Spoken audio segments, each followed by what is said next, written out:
भाई कुंभकर्ण, जी भैया।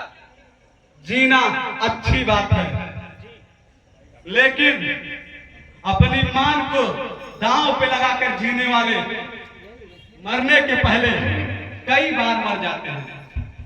और हमें ऐसा प्रतीत होता है कि यदि हमें स्वर्ग पर शासन करना है, बहुत पहले मेरे नाना जी माल्यवंत एक षड्यंत्र के थ्रू मुझे इस दुनिया पे ले आए और उन्होंने कहा था कि मेरे पिता का पहला मेरा भाई कुबेर धन का स्वामी है, वो धन जब तक मेरे पास ना हो जाए मैं राज नहीं कर सकता। और इतिहास गवाह है, असुरों को नाम, शोहरत, दौलत, ताकत, रुतबा, इससे ज्यादा कभी किसी भी चीज की ना अभिलाषा थी ना होगी। अतः धर्म के अनुसार धर्म का ही विखंडन करने के लिए ऐसा प्रतीत होता है कि हमें देवताओं से वरदान लेने पड़ेंगे, अन्यथा की स्थिति में कोई न कोई हमेशा हमारा वध करने के लिए आता रहेगा और हमारी असुर संस्कृति खतरे में पड़ेगी। और जो कि हमें महादेव की सौगंध ना काबिले बर्दाश्त है, आकाश से पाताल का पल्ला मिला देते हैं, पर्वतों को मसल कर हमें उड़ा देते हैं, आंखों की गर्मी से सागर सुखा देते हैं और पैरों के प्रहार से ही भूचाल उड़ा देते हैं। बचता है दिल हमारा मोम और शीशा नहीं है, भय खाना तक हमने किसी से सीखा नहीं। और पता नहीं क्यों मेरी दिली इच्छा इंद्रलोक पर एक दिन मेरा राज्य हो और वहां की सारी सुख सुविधाएं उपभोग पर सिर्फ एक व्यक्ति का नाम होना चाहिए, मेरा लंकेश का। तुम्हारा क्या कहना है? भैया आपने तो मेरे मन की बात सुनी। इस संसार में जहां तक ये धरती है, जहां तक ये ब्रह्मांड है, वहां तक सिर्फ और सिर्फ आपका ही नाम लीजिएगा। आवाज मेरे भाई, आज तुमने मुझे गर्व करने पर महसूस कर दिया, तुम मेरे सच्चे सहोदर हो। मैं अपने बाद तुम्हें ही यहाँ का राजा बनाना पसंद करूंगा। भाई तुम्हारा क्या कहना है? अब आगे की क्या योजना है? आगे चला जाए और ब्रह्मदेव की तपस्या की जाए, क्योंकि हम असुरों के लिए महादेव ब्रह्मदेव यही दो। विष्णु हमेशा कोई न कोई चाल करता है, कोई न कोई षड्यंत्र करता है और हमारा दुश्मन बन जाता है। अतः धर्म के नियमों के अनुसार आपत्ति काले मर्यादा नाश की, अर्थात आपत्ति के समय में मर्यादा का कोई स्थान नहीं होता। एक न भूतो न भविष्य, भूत में, वर्तमान में और भविष्य में एक रावण लंकेश अकेला था, अकेला है, अकेला रहेगा। अतः चलो और वन में तपस्या किया जाए। जी भैया।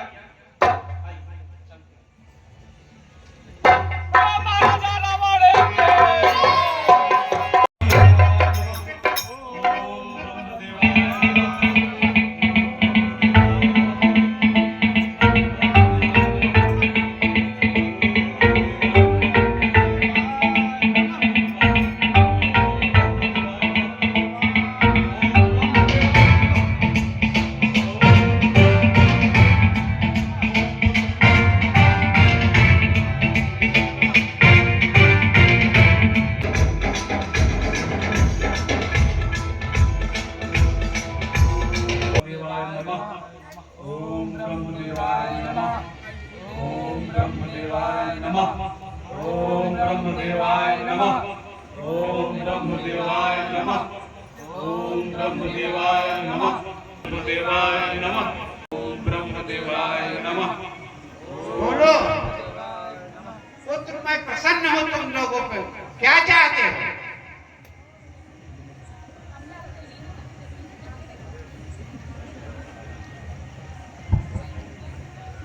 हे प्रभु, हाँ पुत्र रावण, यदि आप मेरी तपस्या से, मेरी श्रद्धा से वाकई प्रसन्न हैं, तो आप मुझे अमर होने का वरदान प्रदान कर दीजिए। मैं दुनिया में अमर हो जाऊं, मेरी मृत्यु कभी हो ही ना सके। पुत्र, ऐसा वरदान तो नहीं दिया जा सकता, क्योंकि ये तो प्रकृति के खिलाफ है। मरना तो सबको है।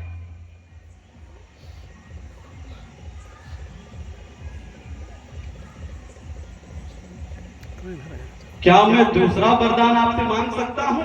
हाँ पुत्र, यदि आप मुझ पर प्रसन्न हैं, तो मुझे आशीर्वाद दीजिए कि तीनों लोग, आकाश, पाताल, धरती लोग, तीनों लोगों में दिन रात किसी भी समय देव, धनुज, गंधर्व, दानव, देवता, असुर, यक्ष, नाग, भूत, प्रेत, किसी के द्वारा भी मेरी मृत्यु ना हो सके। मेरी मृत्यु केवल नर और बानर के ही हाथों हो। ऐसा होगा हे पुत्र, तथास्तु। बहुत बहुत धन्यवाद प्रभु। भाई, अब तुम भी वरदान मांग लो। जी भैया।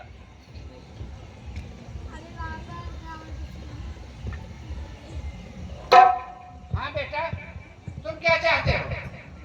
हे ब्रह्मदेव, आप मुझे वरदान में निद्रासन प्रदान करें। ऐसा ही होगा पुत्र, तथास्तु। निद्रासन, ये मुझसे क्या है? मैं तो ब्रह्मदेव से निद्रासन मांगने वाला था। हे प्रभु, अगर मेरा पूरा जीवन सोने में ही बीत गया, तो मेरा ये जीवन किसी काम का नहीं, न मेरे भाई के काम का, न मेरी लंका के काम का। हे प्रभु, मेरी भूल को क्षमा करें और कोई रास्ता सुझावें। अब तो वरदान तुम मांग चुके हो पुत्र।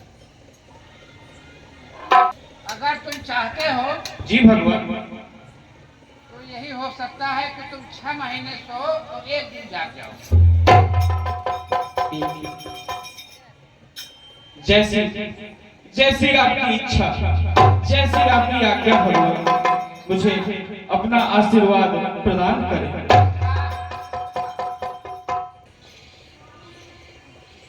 हाँ बेटा, तुम गुरुदेव, मुझे भक्ति का वरदान प्राप्त करें। ऐसा ही होगा। तथास्तु, तथास्तु। ठीक भगवान।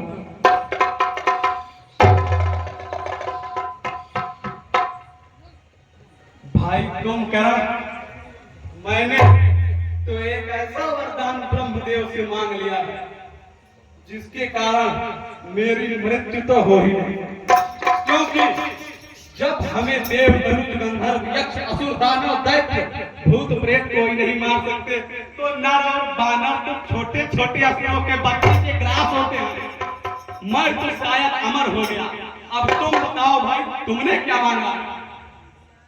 भैया, मेरी जीवा से कहूं या मेरी किस्मत से कहूं, मुझसे बहुत बड़ी भूल हो गई। मैं तो ब्रह्मदेव से इंद्रासन मांगना चाहता था, परंतु मेरी जीवा से पता नहीं कैसे निद्रासन निकल गया। हाँ भैया, मैं बहुत शर्मिंदा हूँ। ये तुमने क्या कर दिया? असुरों की नाक हो तुम, और यदि तुम सर्वदा सोते रहे तो लंका का तो एक भाग वैसे ही कमजोर हो जाएगा। भैया, मैं भी यही सोचा और मैंने ब्रह्मदेव से क्षमा मांगी, तो उन्होंने मुझे एक दिन जगने का आशीर्वाद प्रदान किया। परंतु भैया, मैं आपको वचन देता हूं कि कभी भी, जब कभी भी लंका पर कोई समस्या आएगी, मैं आऊंगा और अकेला कुंभकर्ण ही सारी समस्याओं को नाश कर दूंगा। कोई बात नहीं, अभी मेरा एक और भाई है, मेरे जिगर का टुकड़ा भाई विभीषण।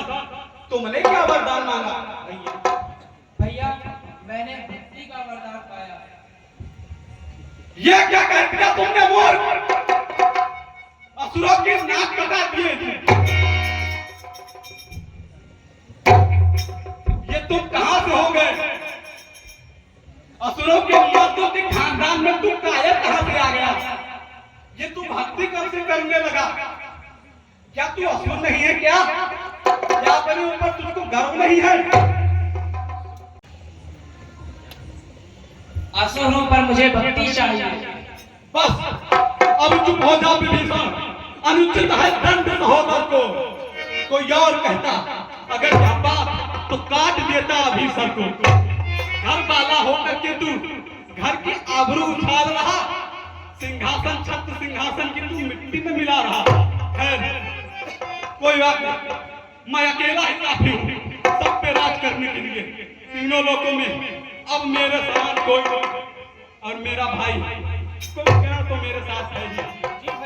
अब सभी धरती पर पूजा पाठ करने वालों पर चढ़ाई की जाए और शासन किया जाएगा, क्योंकि दुनिया पे हम ही शासन करेंगे और मेरा वचन भी है शासन।